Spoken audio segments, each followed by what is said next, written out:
Hey folks, welcome back to the channel, where we dig into the stuff they don't want you to know about. Today we're diving into a hot topic straight from the headlines: fluoride in your drinking water. Is it the dental superhero we've been told it is, or a sneaky villain poisoning us all? Spoiler alert, the science is leaning toward villain, and the Make America Healthy Again movement, MAHA, is ready to kick it to the curb.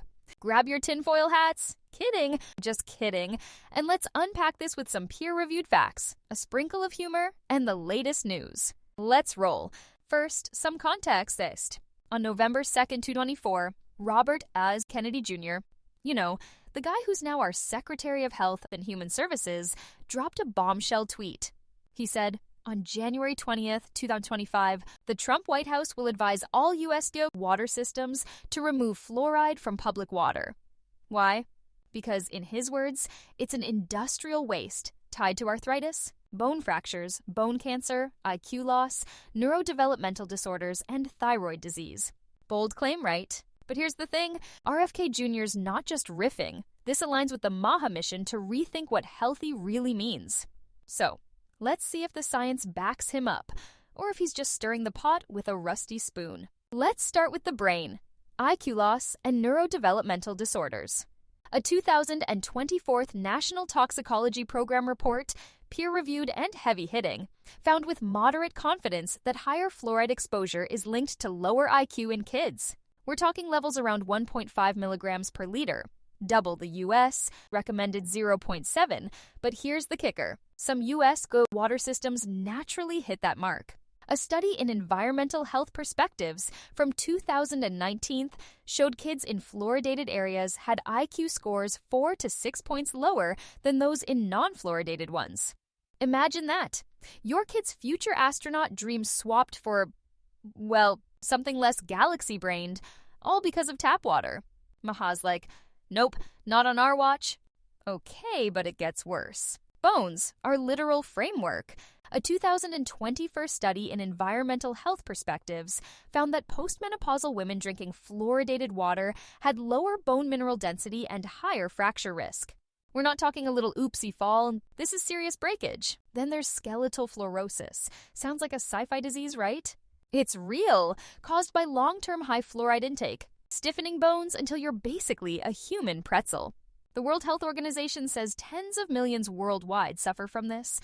And while USG levels are lower, why gamble with your skeleton? RFK Jr.'s tweet wasn't kidding about bone fractures or bone cancer, which some animal studies hint at, but human data's still murky on. Next up, thyroid disease. A 2024 meta-analysis in environmental research found a dose-response link between fluoride exposure and thyroid dysfunction. Even at levels close to what's in U.S. water, your thyroid, that little metabolism maestro, starts acting like it's on strike. Tired? Gaining weight? Maybe it's not just the pizza. It could be your tap water throwing a wrench in the works. MAHA wants to tune that engine back up, and ditching fluoride's a start. Now, let's talk news, because this fluoride fight's heating up. Fast forward to February 2025. RFK Jr.'s confirmed as health secretary, and he's wasting no time. Posts on 10th say he's already drafting advisories to water systems, pushing MAHA's clean water, clean health vibe. Florida's Surgeon General, Joseph Ladapo, just chimed in, recommending against fluoridation, citing brain risks to kids, echoing a January 2025 NIH study linking fluoride to lower IQs in vulnerable populations. Meanwhile, lawsuits are flying. Unions and pro-fluoride groups are screaming, "You can't do this!" But RFK Jr.'s like, watch me. The man's on a mission, and the Trump admin's got his back, or at least a 33% chance of pulling the plug per Polymarket odds. But wait, what about cavities? The CDC's been chanting fluoride prevents tooth decay for decades. Fair point. Studies like the American Dental Association's show a 25% drop in cavities with fluoridated water.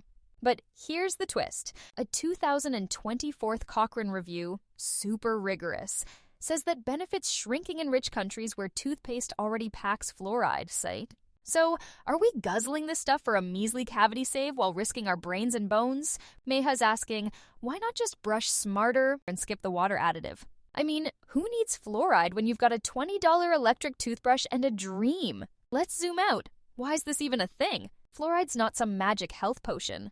It's a byproduct from fertilizer production. Yep, industrial waste, just like RFK Jr. said. Back in 1945, Grand Rapids, Michigan started dumping it in water to fight cavities, and it spread like wildfire. But here's the rub, nearly all water has natural fluoride, usually too little to matter. So why force feed it to us? A NIH fact sheet says it's not even an essential nutrient. No biological function needs it. MAHA's like, if nature didn't RSVP fluoride to the party, why are we spiking the punch? Okay, latest scoop. As of February 5, the EPA's sweating bullets. A September 2024 federal court ruling ordered them to tighten fluoride regs after finding substantial evidence of health risks. They're still scrambling, but with RFK Jr. in the driver's seat, the push to yank it entirely is gaining steam.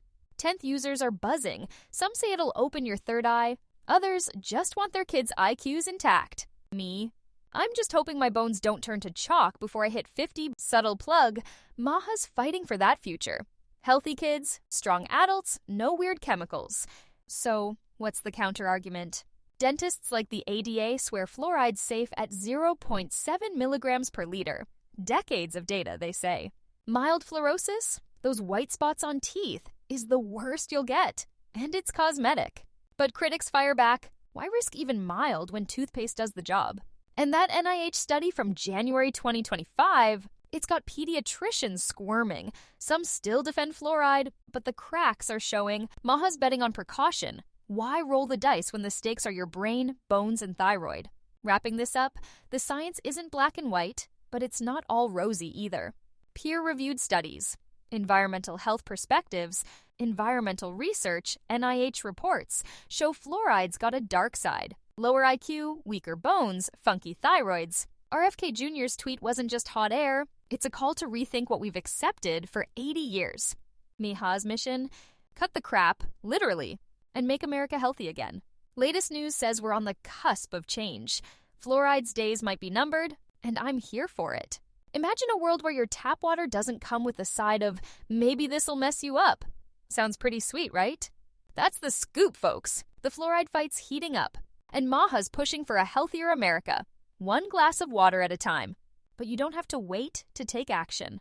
Let's talk about purifying your own H2O at home and say, first, grab a solid water filter. Pitcher filters like Brita cut some fluoride, but for the big guns, look at activated alumina filters. They're like fluoride's kryptonite, zapping it down to almost nada. Second, reverse osmosis systems.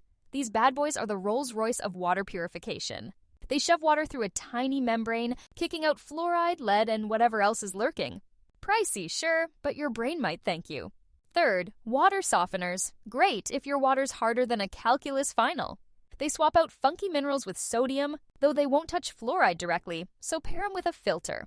Bonus tip, check your local water report online. Know what you're fighting before you gear up. MAHA is all about empowerment, so why not start with your tap? What do you think? Ready to ditch the fluoride soup? Drop your thoughts below, smash that like button if you're team clean water, and subscribe for more truth bombs. Next time, maybe we'll tackle seed oils or 5G towers. Who knows? Stay curious, stay healthy, and I'll catch you in the next one. Peace out!